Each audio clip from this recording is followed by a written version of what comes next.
Hello friends, আমি Mampi and welcome to my channel what the হেল।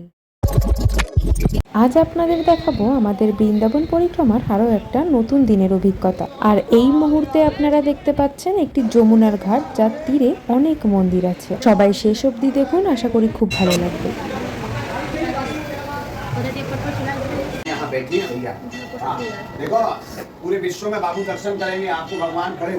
এখন আপনারা দর্শন করছেন শ্রী দ্বারকাধীরাজের মন্দির। এই মন্দির খোলা হয় সকাল 8টায়। 8টা প্রায় বাজতে চলেছে, আর তাই ভগবানকে দেখার জন্যই এত মানুষের ভিড়।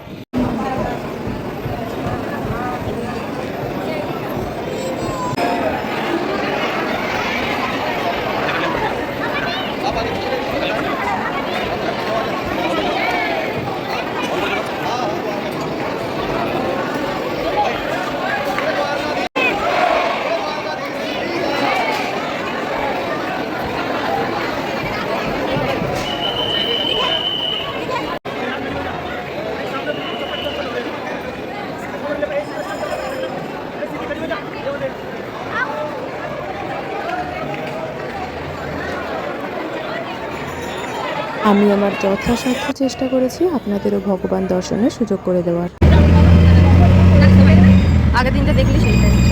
এটি হলো একটি গুরুদ্বার। এখন আমরা আছি মধুবনের মন্দিরে। এখানে ভগবান শ্রী বিষ্ণুকে মধুদান করতে হয়। এখানে ভগবান শ্রী বিষ্ণুর পাশাপাশি রাধাকৃষ্ণের মূর্তিও রাখা আছে।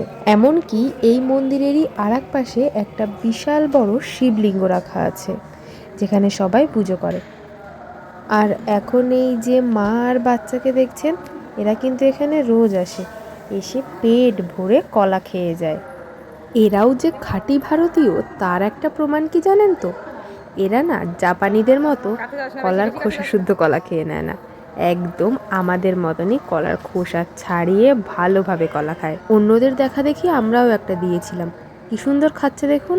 বাদরগুলো বাদরামি যতই করুক না কেন, একটা জিনিস না খুব ভালোভাবে বুঝেছি, যে এরা এদের বাচ্চাদের মানুষদের থেকেও বেশি ভালোবাসে।